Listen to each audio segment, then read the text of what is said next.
Welcome to the First Time Facilitator podcast. Whether you're a first-time facilitator or a seasoned pro, listen in for tips and tricks to make a bigger impact at the next workshop you deliver.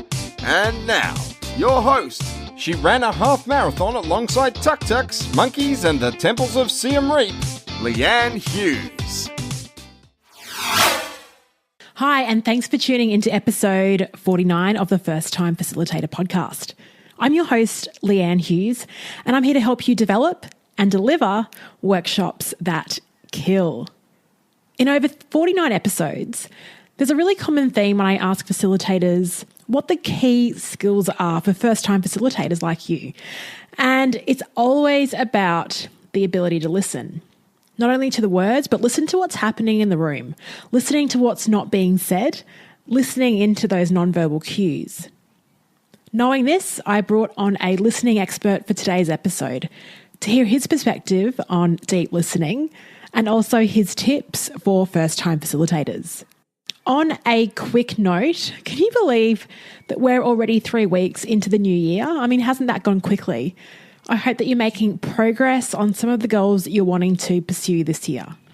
Episode 50 is just around the corner, and if you're in Brisbane, Australia, it would be wonderful to see you at the pool bar at the Next Hotel in Queen Street on Friday the 18th of January from 5 p.m. A link to that event is in the show notes for this episode. Okay, so a bit more about today's guest. His name is Oscar Trimboli, and he is a coach supervisor, speaker, and author of Deep Listening, Impact Beyond Words, the 125-400 Rule, The Art and Silence of Listening and Breakthroughs, How to Confront Your Assumptions. Through his work with chairs, boards of directors, and executive teams in local, regional, and global organisations, Oscar's experienced firsthand the impact that leaders and organisations can have when they listen beyond the words. He consults to organisations including Cisco, Google, News Corp, PayPal, Qantas and TripAdvisor, helping executives and their teams listen to what's unsaid by the customers and employees. On a very cool note, if you're interested in reading a copy of Oscar's book, Deep Listening, we have an awesome surprise for listeners. So Oscar is kind enough to have donated 5 books for a first-time facilitator giveaway. To go on the draw to win, what I'd like you to do is to upload a screenshot of this podcast episode into either your Instagram feed or Instagram stories and tag me at Leanne Hughes and Oscar at Oscar Trimboli. I'll give you till Friday the 8th of Feb to be in the run to win a copy. And if you're lucky enough to be a winner, I'll contact you via Instagram direct messages to get your dates and get you a copy. If you need those handles again, at Leanne Hughes, at Oscar Trimboli, just check out the show notes for this episode at firsttimefacilitator.com/episode 49. Now, on to the show. I would like to welcome to the First Time Facilitator podcast, Oscar Trimboli. Oscar, welcome to the show. G'day, Leanne. Hello.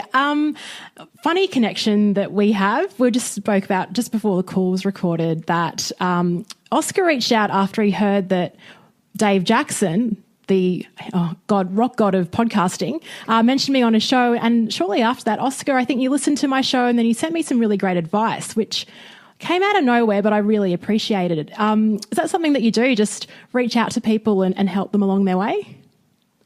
Oh, yeah. My wife would say that's pretty typical of me, that if there's some advice that people want to receive, or usually some advice that they haven't asked for but I think is going to be helpful to them, was definitely the case. And I think it was about microphone placement on the podcast recording. So, yeah, and Dave would slap you around, by the way. He'd say, never say to the audience, this is what we just talked about off mic, and then talk about it again. So never mind. He would be delighted that we've made the connection. I think so. And I think you've also taught me another lesson, and that's live for all the listeners to hear. So it just shows you how helpful you are. Oscar, I always like to start with our guests by talking a bit about not their life story, but a bit about their career pivots that led them to the role that you're in now and helping people with listening and working with big corporations. So you worked for Microsoft for quite a few years, and as part of that were identified for a high potential, as a high potential. And as a result, you were given you're very lucky to be given some great leadership development opportunities.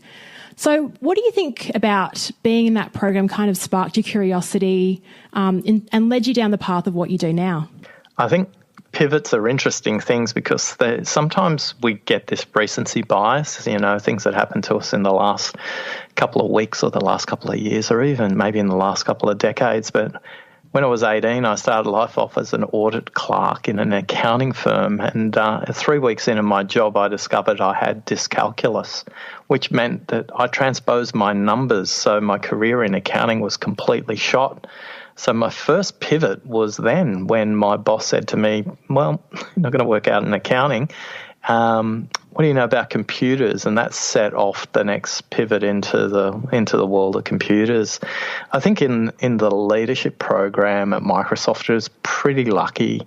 We got to meet locally and globally with the most significant leaders in our organisation, but they also brought in external leaders from other organisations and systems as well. So it wasn't just from technology companies, but there were also leaders from government, from the military, from education.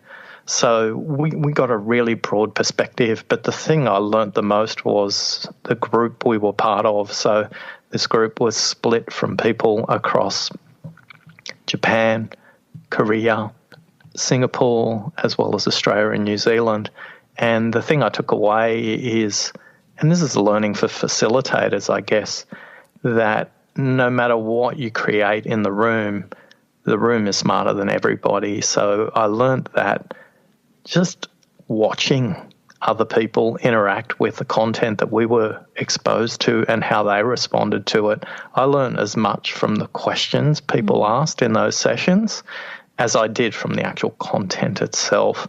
So I think I learned really quickly then that my listening ears were tuned in colour rather than black and white. Most of us listen in black and white. We only think of hearing as something we hear and something we see. But for me, it's how did I tune into what people were saying, what meaning they were making out of it, and more importantly, what they weren't saying or the questions they weren't asking. They were just as intriguing to me as the questions people were asking also. So spending a lot of time in context and listening for patterns is one of the things I took out of that particular group. We were lucky. As a result of that, you got pushed a little bit harder, a little bit faster. You were given extra work. As well as your day job, you were given additional projects, which meant we had to have a sponsor, an executive sponsor from somebody outside of where we'd normally work. And I got exposed to Peter, who came to Australia, and he ran an organisation that was about 50,000 people. And what Peter did when he was meeting a bunch of local CEOs that I was hosting, he said, oh, look, right at the beginning of the meeting, he says, I'm really sorry. Just bear with me, I've forgotten to do one thing. And he walked over to his bag. He took his cell phone out of his jacket pocket. He almost made it theatrical as he switched it off and put it in his bag. He says, look, I'm really sorry. I should have switched that off before. The most important thing I can do with my time now is pay attention to what you've got to say. And there were 10 CEOs in the room, and 7 of them copied exactly what he did. Wow. And it was a really high-quality discussion as a result. So there's some of the things I learned from being part of that program. That's really leading by example, isn't it? It's so powerful. You spoke about through that program, you picked up that you were a good listener, that you were listening in colour. Sometimes it's difficult for us, well, I know for me as well, sometimes to describe what your strengths are. And usually you have to sort of step outside or you pay attention to the compliments that people are giving you Did anyone come over to you and say, Oscar, you're a great listener? Did that actually come up and help you notice it? Or were you just so tuned in and no one else was sort of picking up the things that you were picking up? What was it? One of the things I was really lucky in my role as a leader, I never had problems recruiting new staff. And so I'd listen to anybody basically, and a lot of overseas-based Microsoft people thought Microsoft Australia was a great destination for their career, whether they were coming from head office and wanted to get exposure to what actually happens when you meet a customer face-to-face, because a lot of head office people don't do that, or people from smaller subsidiaries, or people from larger subsidiaries who wanted to get a broader opportunity. They would like to come to Australia, a stable economy, an English-speaking economy, and an early technology adopter. And I was renowned. I'd listen to anybody. They say, can I have a cup of coffee with you about career opportunities in Australia? 99 times out of 100, those people would end up wanting to be part of my team, only because I'd sit there and listen to them. And a lot of the time I'd ask people, why did you join this team? Two reasons came up consistently. Number one, people had to listen to the contact centre calls and tell me what they were hearing that wasn't in the global marketing blueprint or handbooks or documents that head office would release, and what they would do to implement that change. So again, with larger corporations, they're very detached from real-world customer issues, and very few of them spend the time to even interact with customers. Most of them see customers on PowerPoint slides when the slide says verbatim. So they would have some quotes that they would pull out and put on a slide, or they'd put a graph about customer intention on a slide or something like that, but that's usually as close as they got. So that was one listening technique that I kind of got renowned for, and then kind of encouraged the leadership team to do exactly the same thing, where they would have some time at the contact centre before their leadership team meetings, rather than having their meetings at the same place all the time. So, and the other thing was that people would say to me they wanted to join my team because I actually listened to them. And a lot of people leave managers. They don't leave organisations. So that, all the data says people leave managers, not organisations. And the number one reason people leave their managers is not because of money. It's not because of job satisfaction. It's a really simple thing. They don't feel heard. They don't feel their managers listening to them. So that could be responding to emails, keeping the one-on-one meetings on a regular basis, or just taking the time to play back what they've heard to them in a conversation a bit further down the track. For me, I was complimented consistently on listening, but it's not something I internalized till probably only 4 years ago, where somebody literally looked at me in the eye and said, if you could code what you're doing right now, and code was in a computer term, not necessarily in an intellectual property term, if you could code what you're doing right now, you'd change the world. And I said, what? What do you mean by that? Because I was completely confused. I thought it was maybe something I said. And they said, the way you've listened to me for the last 40 minutes, not only have you heard everything I've said, but you've seen who I am. And that's a great gift. And if you could teach the world to listen, you could make the world a completely different place for the next couple of generations and beyond. And I went, okay. Didn't think immediately of it, but as I know that, sleep on something, go for a run, go for a swim, all of a sudden that idea got planted. And a month later, when I saw that same person again, I said, great, I'm going to have a goal to create 1 million deep listeners in the world by 2030. And he laughed at me. He said, you can so do that. That goal doesn't even scare you. He said, what would scare you? And I said, okay, 10 million? Yeah, 10 million deep listeners in the world. And then Matt said, make it 100 million because I reckon you'll be scared. And I said, yeah, 100 million, but I don't think I can do it in my lifetime. And then Matt said, then it's worth pursuing. Gosh. If you can't achieve it in your lifetime, then it's worth pursuing. It's ambitious enough. It's going to make a dent in the universe. Go for it. Well, I think Matt's superpower is inspiring others to set those BHAGs, those big, hairy, audacious goals. I think we all need a Matt in our lives to soundboard off. So, 100 million people, that's absolutely massive. Let's talk about one of the mediums. It's only 2% of the world's population, so it's not that big a number. That is true if you break it down, if you chunk it down. I love it. Yeah. And I'm sure you're doing that through a variety of mediums, one being your podcast, Deep Listening. I'd like to talk about another medium, which is workshops and facilitating. And you said that, Matt said to you, if you could code that, and you were talking about more of the gamification or, the technology side, but sometimes in facilitation, what we want to do is we want to recreate a moment for our participants. So when you talk about creating deep listeners around the world, how do you create that experience in a workshop, and how do you know that someone's actually got that skill? I know there's two questions in that, but I think they lead on from one another. So what is deep listening? A person that does deep listening really well, what behaviours are they demonstrating? And then maybe to follow up, how do you as a facilitator create that? We spend at least 55% of our day listening. The more senior you are in an organisation, the more likely you are that number goes up.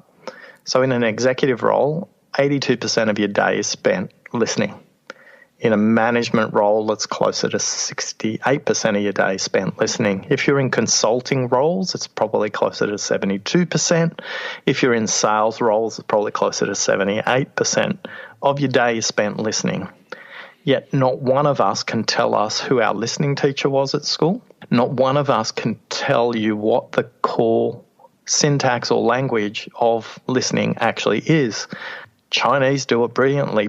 Right back in the 13th century, they were teaching the upcoming emperors and empresses of the court about a character called Ting. And Ting's six-dimensional listening, and only two elements are physical, sight and sound. So for all of us, it's about listening beyond the words. The difference between a good listener and a great listener is those people who listen to what's not said. And I often say deep listening's at 5 levels. Level number 1, you have to listen to yourself. It's counterintuitive, but you shouldn't be focused on the speaker. You need to notice what's happening in your head. And if there isn't space in your head to receive what the other person's saying, you're not ready to listen. Level 2 is listening to the content. That's where most literature from the 80s and 90s, where the active listening movement came, is just listening to the content. Great facilitators, I notice, listen to the context, level 3, quite well. Level 4, listening to what's unsaid. And then level 5, listening for meaning. So they're the 5 levels of deep listening. The difference between a good listener and a great listener is a good listener will get distracted. There's a simple rule called the 125-400 rule. That means I'm speaking at about 125 words a minute. I'm actually speaking a little bit slower and deliberately slower at about 100 words a minute.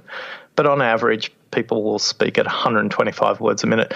But right now, Leanne, you can listen to 400 words a minute. So you're filling in the gaps. You're thinking about what you've got to make for dinner.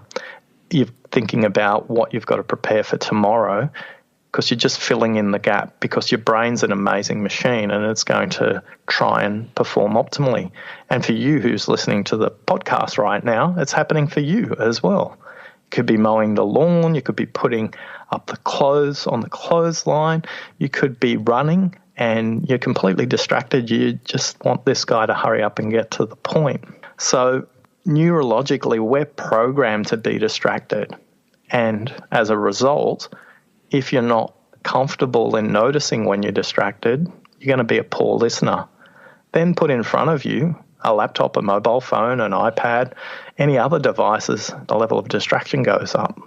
So being a deep listener means being focused completely on yourself and the other person. Would you say that's kind of linked to mindfulness as well? Yeah, the noticing part of what I'm talking about definitely will benefit from that.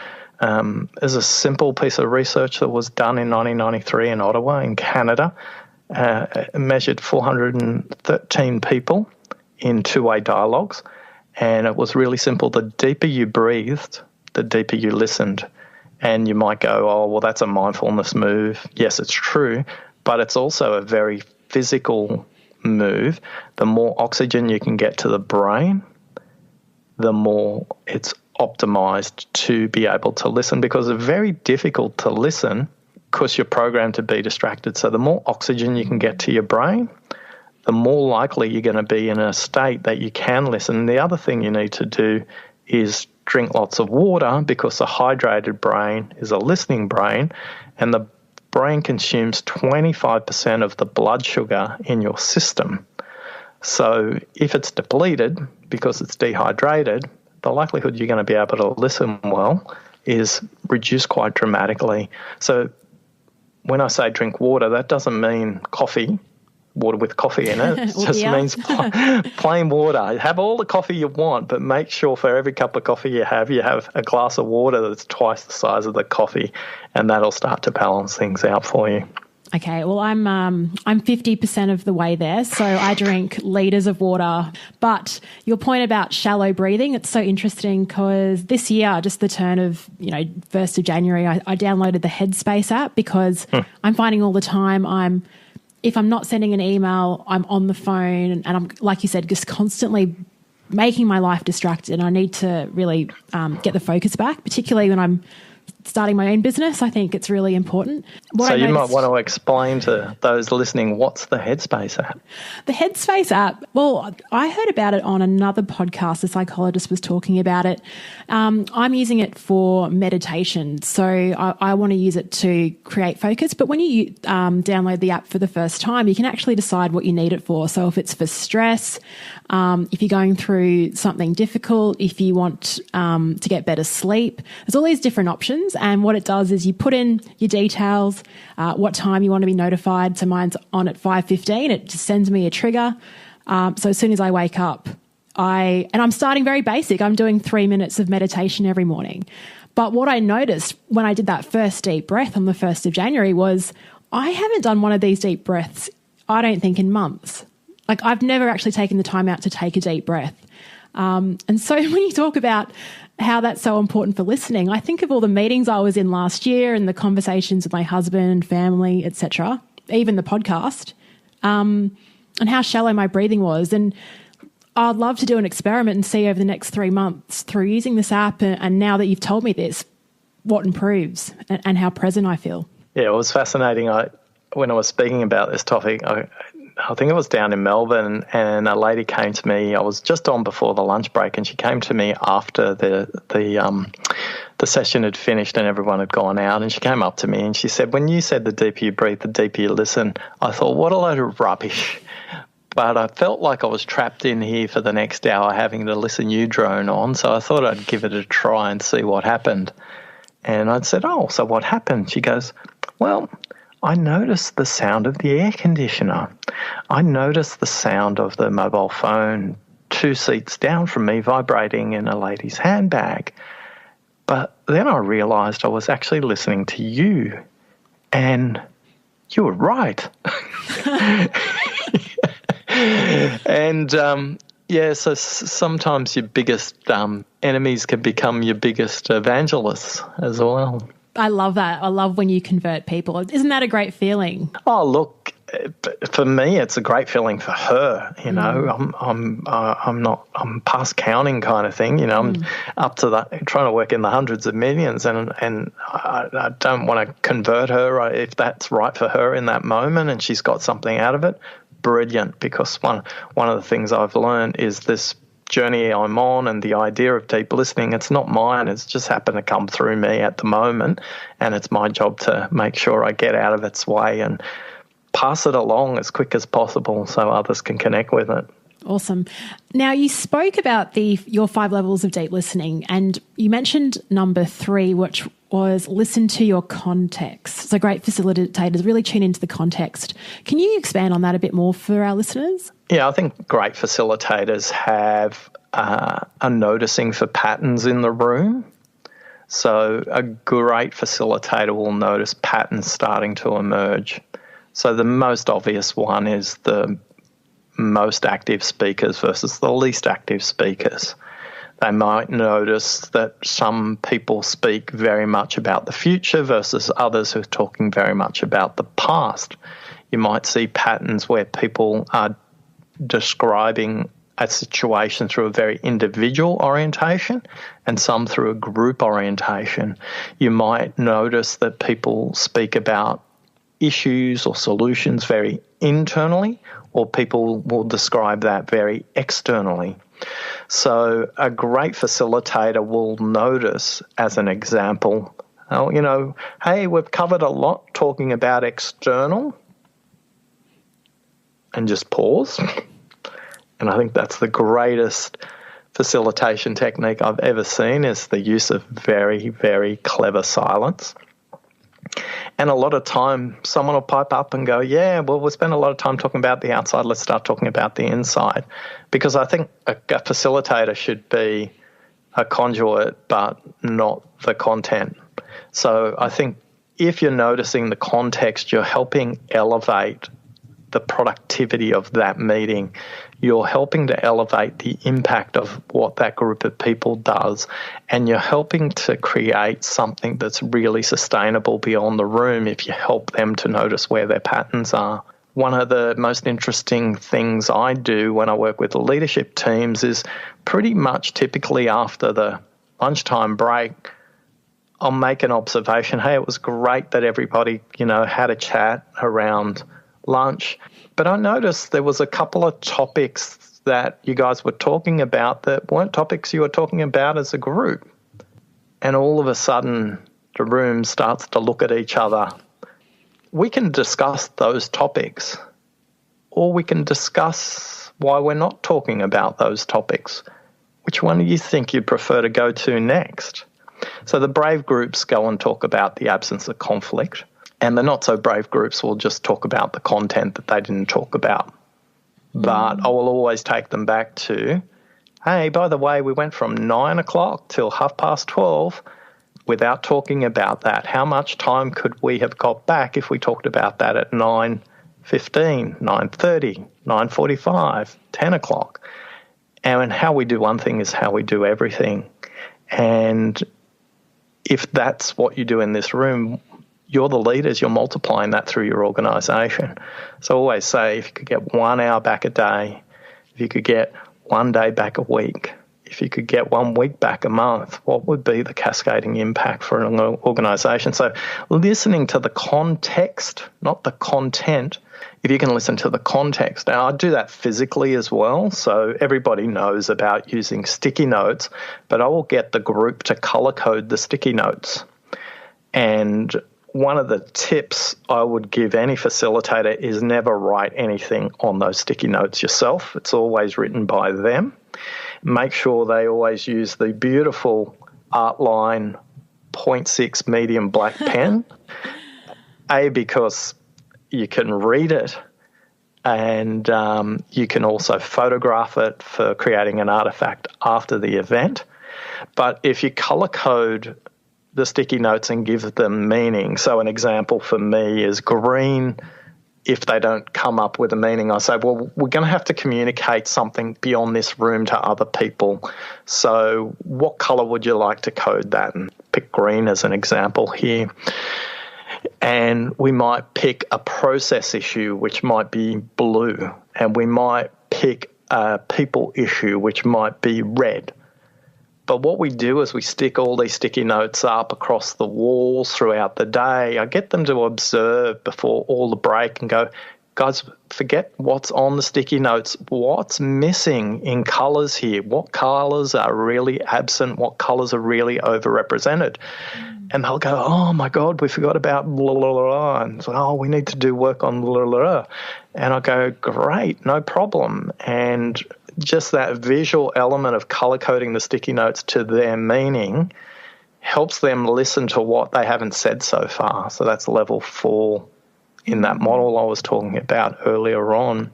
And the fabulous Lynn Kazali taught me this as a facilitation tip. One of the things I always used to do was questionnaires before, whether that was a structured survey monkey kind of questionnaire with all the participants, or it was a series of telephone calls because they were frightfully important executives and they needed a higher touch.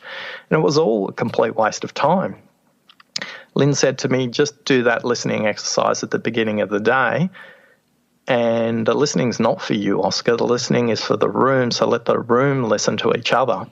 So whether that's creating the outcomes for the day or why we're here for the day, that was something that I was not very productive in my early days facilitating, where the people who valued it were the people in human resources or the people in learning and development, but the people in the room didn't value it at all because they were just basically going to talk about that anyway. Yeah. So such a good point. What a better place to do it than in a room full of people. And then Lynn said, just use the sticky notes and get them to do an observation and a playback. And I went, oh, you're a genius.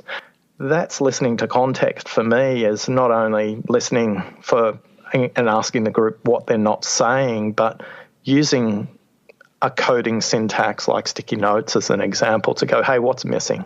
Because your role as facilitator is not to go, hey, I do a lot of work in technology companies, obviously, and I could spend a lot of time saying, it's so obvious they've missed the annuity revenue stream on this thing here, and their MRR is not at the break-even point, and they haven't even thought about that. No, that's not my job as a facilitator. My job as a facilitator would be to say something like, so earlier on you talked about we need to bring the customer in the room, or if the customer was looking at these sticky notes, what would they say? And then they have a completely different insight. When I work with executive leadership teams, I say exactly the same thing, but I say, if the chair or the board of directors was in this room right now and they looked at these sticky notes, what would they say is missing? Or if a regulator was in this room, whether that's in medicine or pharmaceuticals, or whether that's in education, or whether that's in aviation and transportation or mining, or whether that's in financial services, the role of the regulator. And if there isn't a regulator in the industry, you can always talk about what would happen if the government found out about this, or if the responsible minister was in the room looking at these sticky notes, what would they say? So it's my job when I'm facilitating just to hold a series of mirrors up to them. It's not to tell them that their content is right or wrong. It's getting that perspective shift. I've got to ask you this question. It's probably a bit random, but as I was listening to you, I thought, because I'm very, very focused on this conversation, not that I'm not for all of my other previous guests, but because you are an expert in deep listening, do you find that when you talk to people in workshops or lead executive leadership days, that because you're the expert on listening, people feel like they've got to listen to you more or at a deeper level? Do you find that people change after knowing this is what you do for a living?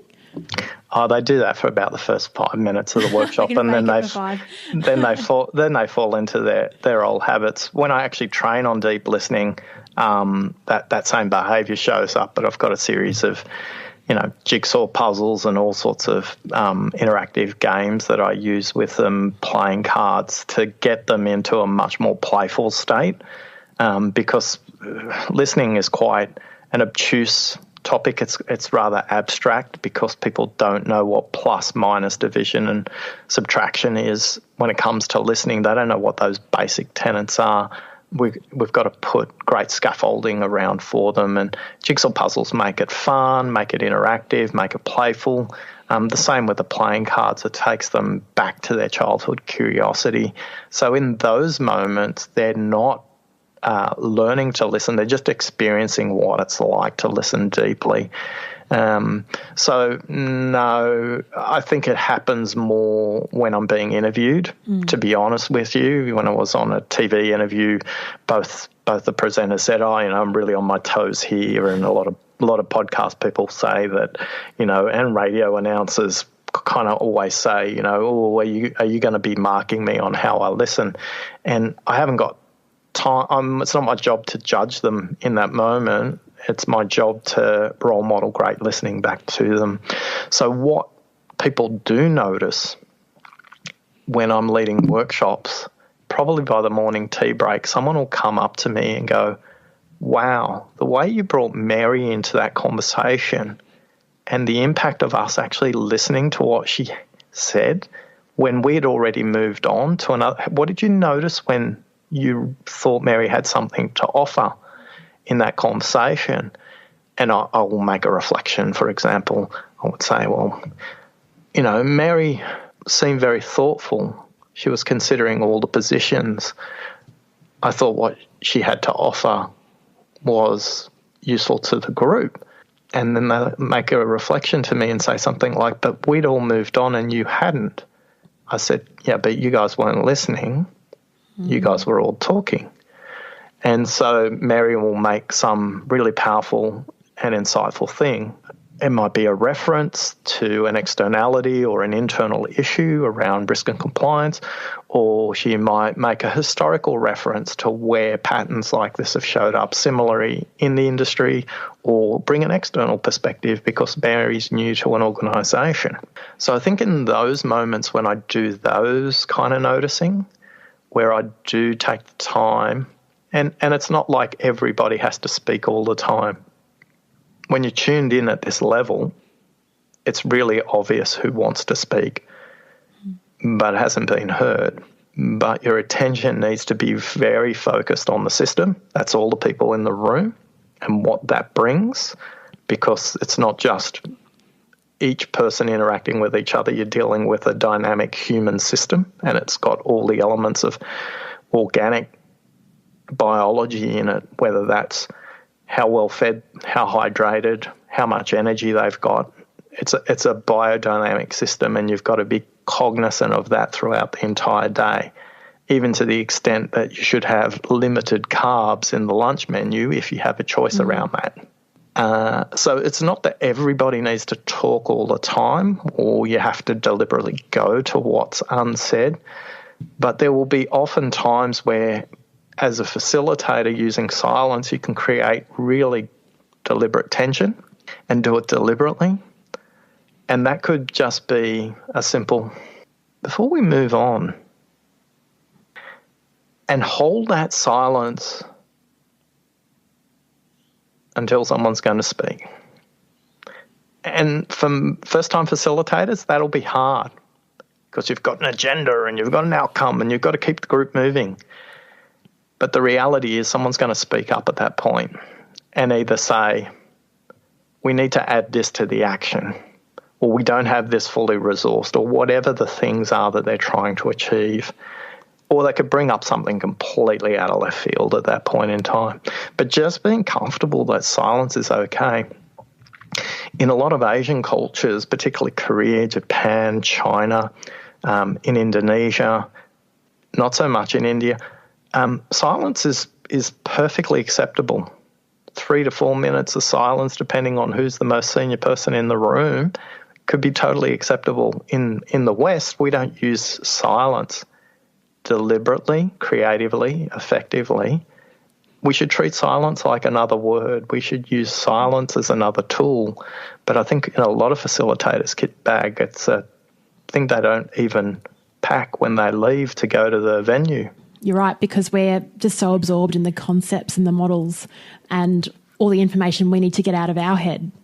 That's very powerful. You spoke about the example of Mary and noticing that. And I kind of liken, just from what you said there, I was thinking about on the weekend I went to a Brisbane Roar football match and I was watching the referee and I was thinking about the parallels between a referee and facilitation. I know facilitators are cooler than referees, but you look at the referee and see what they're focusing on. They're focusing where the ball is. And thank goodness there's like a touch referee, but there's so much else going on the pitch. And you spoke about left field as well, and that's the analogy. It's as a facilitator, we're usually drawn into where the ball is and to where it's all going, but we kind of forget about all the parts like the Mary that's not speaking. So, or the value that someone else is trying to bring, but they're not part of the action that's moving ahead. So that was really great. That sort of really made sense to me. No, I was just going to mention referees don't actually follow the ball, so they run a diagonal where the assistant referees aren't. So if you think about the assistant referees being diagonally opposite ends of the pitch, the referee will actually run a diagonal across that. So, unfortunately, you've met a former referee. So, You're both apparently uncool. Yeah, of course. I love it. Unless your team wins. Okay, I didn't know that. There's a system behind how the referees go through the pitch, because if they followed the ball, they'd end up running somewhere north of 40 kilometres in a match, and that would be a marathon. So as good as they are, they have a system, and they're very deliberate. The great referees actually, to come back to the unsaid, won't necessarily always follow the ball. So an example would be if there's a very direct tackle that happens but the ball's moved away, great referees will stay where that tackle's happened, to check on the player to make sure that they don't have a broken leg or anything, or that doesn't escalate into something more significant. So they've got their eye back on that part of the field, because as the ball's in the air, there's nothing the referee can do. So the referee's job is to anticipate where the ball's going while watching where the ball's been. But looking at the ball is a complete waste of time for the ref. Yeah, I think the analogy still works. So you mentioned that you've got this, a lot of us forget to put silence into our backpack when we're walking into a workshop. What are some essential things? You mentioned you pack jigsaw, you've got playing cards for certain workshops. Is there anything else that you think is necessary for you and that you feel confident in to throw in your backpack when you're about to deliver a workshop? What are those things? I think the playlist is crucial. That's one thing I will ask the group in advance. Not that I'll ask them for the playlist, but I'll ask my sponsor what's the age group of the group, and I will go back to whatever those high school songs were and that era, and that will be my playlist in the prep, so I can get into that kind of mindset. So I think connecting with the group emotionally through music is something I do, and deliberate about playing pre and at all of the breaks. So making sure that people come into the room in a state that's relevant to the output that they're trying to create for the day. No, beyond that, if I think about my travel bag, it's full of other things, pretty much two of everything, unfortunately. There's a backup for backups. I even take 2 power boards and 2 extension cables and all sorts of crazy things like that. I turned up to a company one day and they said, "Oh, wow, you're completely over-prepared." And what they realised is as we went into a room that they rarely use, there wasn't any power boards in there, so they were grateful for that. So, yeah, just, trust your checklist, Leanne. Yes. And listeners, Checklist Manifesto is a really good book. And I've also I wrote a First Time Facilitator checklist that I've released, and I've had feedback on it with some other new items. So I'll have to update it based on that. Oscar, if our listeners would like to connect with you and listen to your podcast or go to one of your workshops, where can they find you?